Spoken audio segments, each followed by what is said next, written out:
statistician by training, so much of the way that I sort of approach problems like this is from a fairly technical perspective, but I'm sort of hoping that you'll still get somewhat excited by it, or at least interested. I hope that ends up being useful.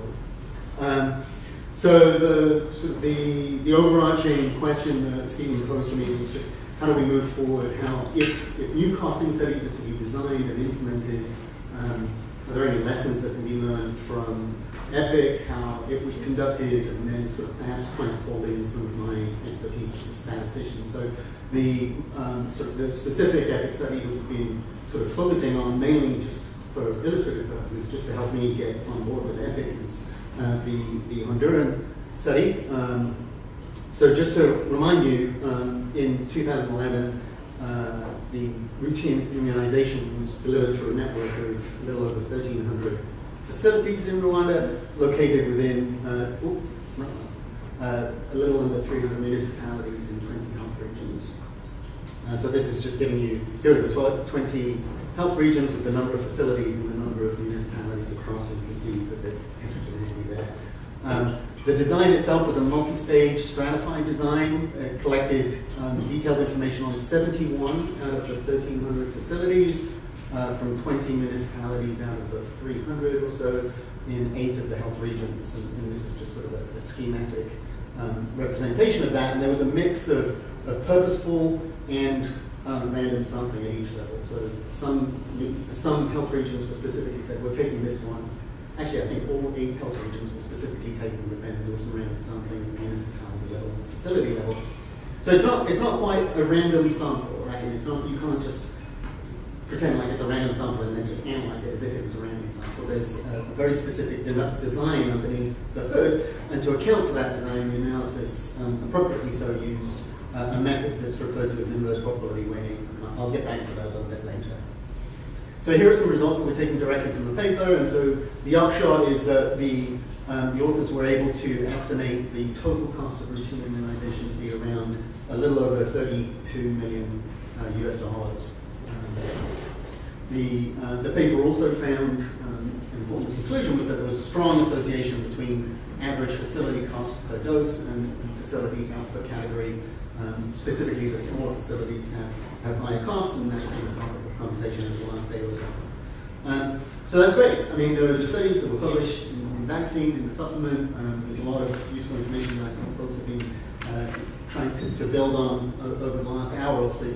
And so moving forward, other opportunities for improvement as to how things were done. So clearly, the common approach had many strengths. But in terms of moving forward, at least tackling it from my perspective as a statistician, I think there are sort of 3 opportunities. One is initially just for quantification of uncertainty. So in particular, things like standard errors and confidence intervals that we're very used to seeing in clinical journals, at least I certainly am. There wasn't, basically, it didn't seem like any of the studies reported any of these measures of uncertainty. And this sort of speaks to the question of, I've only collected information from 71 out of 1,300 facilities. You may have a good estimate, but then there's uncertainty associated with that, and it seems like it should be quantified. Once you do that, there's a whole bunch of good stuff that can happen. First off, you can ask whether or not you can improve your estimation. Just there's vanilla inverse probability weighting, and then can we use all of this additional data that folks seem to have in the background, but perhaps wasn't used to improve your estimates, and then. And then at the end, you can, if you can quantify uncertainty, you might be able to use that to design future studies. So I'm going to go through those 3 opportunities, but just to set the stage, in Honduras at least, one can conceptualize the total cost as having arisen from 3 sources. You've got the total routine immunization costs that are accrued at the facilities themselves. There are also additional routine immunization costs that are accrued at the 20 regional offices, and then finally there are additional costs that are accrued centrally. So the total cost is sort of, this is just one representation, of course, but the total cost is sort of the sum of those 3 quantities. So ideally, you'd have information on all 1,300 facilities, all 20 health regions, and then if you had all of that information, you could just add it up, and then you would be done. Like, you wouldn't need any estimates, right? So, of course, we don't have that information. That was the purpose of the costing study. So in the absence of that complete information, this total that there is a number out there, you just don't know what it is, and it needs to be estimated. So given finite resources, estimation of really anything will involve a subsample. And so in particular, a subsample of regions, and then municipalities within regions, and then facilities within regions. And interest, though, doesn't lie in those 71 facilities necessarily. I mean, I think the original goal was to estimate total cost across all facilities. So in some sense, a task, once you've collected the data, is to say, we've got this subsample and we need to build a bridge back to the original population of facilities. Like, ideally, we would be here, but we're over here, so let's build a bridge. And inverse probability weighting does that for you. Intuitively, it builds a bridge. What you end up with is a set of weights, and then you can use those weights to get an estimate. And then I've just got these hats on here just to signify the fact that this now is an estimate that's based on 71 facilities. So, what are the opportunities? So this, I hope the notation isn't too rough, but this hat is, again, it's meant to represent an estimate. It's not necessarily the value that exists out there. So if we had complete data, we would just calculate this thing that we're interested in and we would be done. But since the number that is reported, the 32 million in the 2015 paper, was an estimate, it's subject to statistical uncertainty. So what does that mean? Intuitively, it means, look, if when the Honduran ethics study was conducted, if I had been in the background and conducted my own study at the same time, independently, I would have sampled a different set of facilities than the 71 here. Maybe I sampled exactly the same number of facilities. Different set of facilities, different information. We're all trying to get at the same thing, but my point estimate would have been different. And it's that variability there. It's just variability associated with the fact that you didn't get to collect information on everybody. So typically, that uncertainty is quantified through the variance of the estimator, or perhaps the standard error, perhaps the most familiar confidence interval. So you get a range now. In practice, especially when you've got these multi-level designs, you have to be really careful that you're quantifying all sources of uncertainty and that you're accommodating them all. So in particular, in Honduras, where does uncertainty come from? It comes from the fact that only 8 of the 20 regions were sampled. Only 20 of the 300 municipalities were sampled or selected. Only 71 of the 1,300. So there are sort of three sort of sets of contributions to that uncertainty, and you might at that point decompose the overall variation to reflect those different types of uncertainty. And so then, now, fine, we've got this equation, that's all very well. We need to actually quantify this uncertainty, and in some situations you might be able to come up with analytic expressions. That's what a statistician might do for you. In some settings, because of the design, it might be complicated, there might be idiosyncrasies of it, that coming up with analytic expressions is not feasible, and then there are techniques out there, resampling-based techniques like a bootstrap that some folks might be familiar with. The long story short is you can compute estimates of uncertainty. And so, we've got the Honduras data. We've been able to essentially compute standard errors. So this is an estimate based upon the data that we have. These are not quite the same estimates. I don't think we've got exactly the same data that was used in the publication, but that's neither here nor there. The point is that we've got an estimate that's in the ballpark of what was published, and now we've got a standard error, and I can give you a confidence interval. And the confidence interval here is roughly 31 to 41 million. So you get a point estimate, you get a number, that's great. And now we have a sort of a characterization of uncertainty because we didn't sample all of the facilities. And you can look at, you don't have to look at the total necessarily, you can look at components. Vaccine and supplies was known exactly because all of those costs were accrued centrally. So since they're all accrued centrally, there's no uncertainty. I don't need to worry about the facilities. This is somewhat of a rhetorical question. It's just something to think about. But I don't know. Personally, is this standard error? Is this confidence interval? Is it wide? And it's all in the eye of the beholder. It really depends. The extent to which this degree of uncertainty, which exists because you only sampled 71 facilities, if that has any impact on decisions, I'm not quite sure. I assume that if this standard error was 10 million, and you were going from 25 to 45 million, this number might not be as useful. So somewhere in there, there's like a balancing act, and that's really a question for you guys. Anyway, once we've got standard errors, great. That seems to be one opportunity, is to sort of fold in this uncertainty into the decision-making process. Once you've sort of said to yourself, okay, we're going to consider standard errors, are there ways in which we can improve upon the bridge, hopefully to reduce those standard errors, to get more accurate estimates? And the answer is yes. There are actually a number of different strategies that you can use that, in particular, make use of additional information that you have that's auxiliary to what you have in the 71. So in Honduras, for example, we know the total number of doses that are administered. So we know something about the total number of doses. So we were trying to get the costs. We don't know the costs for everyone. We do know the total doses. So if I call that thing D for the moment, and I say, well, what happens if I didn't know D? Let's just pretend, and I estimate D on the basis of the 71 facilities. That's what I was doing with cost. Presumably, I can use the same technique to estimate D based on the 71 facilities. I'll just use inverse probability weighting again. I'm going to build that same bridge. It's the same design, so I'll just use the same weights, and I'll bridge back to the population, and I'll get an estimate. But like I said, I know D, so I don't need the estimate. But what I can do is I can say, well, I'm going to try to force this estimate to equal to the thing that I do know. I'm going to force it. And the way I'm going to force it is by modifying the weights. So we needed the weights before to extrapolate back, but now, because I know the truth, in a sense, I can modify the weights. And that modification, going from the original weights to the new weights, gives me a new estimator of the thing that I'm interested in, the total costs.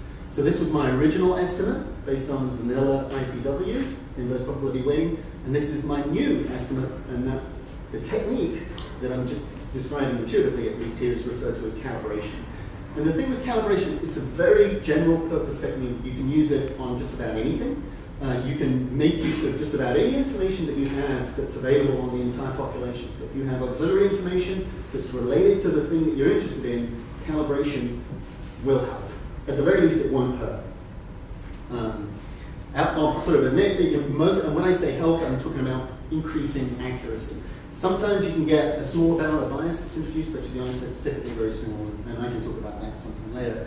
So what's the upshot? Just one detail on that. Let's just talk about... There's an infinite number of weights that will produce D, so you had to choose the best set of weights among that infinite. Of course. There are so many details. Yeah, of course. It's not really a detail because it shows the set that we're closest to the inverse probability weights. Yeah, of course. Yeah. Like I said, there are lots of details, and I mean, I can talk about those. The point, though, is you make use of additional information, and at least in this very specific instance, the standard error was reduced by more than a third. And all I did was make use of the information that you had at your disposal already. We didn't need to go out and collect any additional information. It was there. So it's essentially something for free. Third thing. So again, you get something for free. That's the second opportunity. That seems like a good thing. The third thing is you get that thing for free, and the way that I present it to you, it's post hoc. It's like we already collected the data from the 71 facilities, and now I'm making use of this information, and then I'm saying post hoc, let's try to improve what we've done. Moving forward, what insight can we gain as to how to design future studies? And in particular, at least from my perspective, when I think about study design, you need a criterion for decision making. And when I say decision making, I'm saying how many regions, how many municipalities, how many facilities. I can't just tell you the numbers, we need criteria. So two possibilities is to say, well, I want to minimize uncertainty for a given cost. You're going to give me $50,000 to implement a costing study, and I'm going to try to make the best use of that $50,000, or however much it is. Another one is to say, well, I want my confidence intervals to be at most $2 million in width. The ones that I showed you earlier were $10 million. So I really need an accurate estimate. So then you say, okay, well, I want to fix that degree of uncertainty, and then I need to minimize the costs to get that degree of uncertainty. So whatever you adopt, and that's very specific to your context, determining the design is eventually going to require a means of evaluating uncertainty, so that's what I've been talking about earlier, and then a specification of implementation costs, and that I'll talk a little bit about in a moment. In terms of evaluating, a means of evaluating uncertainty, you can develop expressions that are analogous to the one that I showed you earlier. But they would, of course, be tailored to your context. This is an expression that was specific to Honduras. This wouldn't necessarily be the same one in Brazil, for example. When you come up with these expressions, I haven't given you any details, but I can if you want. There are additional inputs that need to be placed in. It's a little bit like power calculations. You don't just pull them out of the air. There have to be inputs that have substantive meaning. And those inputs can come from just subject matter knowledge, but frankly can also come from the results of EPIC, and that can be used to inform reasonable values. In terms of implementation costs, it's a very broad topic, I'm sure, but I suggest you can rely on local knowledge, local experience, but then also the experience that's been gained through EPIC. And then I would also sort of comment, at least from a design perspective, that the results from EPIC can also be used to inform the nature of it. So specifically, the knowledge that smaller facilities have higher costs can be folded into a stratification scheme. I didn't mention this earlier, but the sampling of facilities was based in part on the percentage of the population that was under 1 year old. That's just one piece of information that you use in the design. You can, of course, use this additional information, this new knowledge in the design as well. So I just want to show you a quick little simulation study just to illustrate the sort of the process that one might go through. Again, this is tailored specifically to Honduras.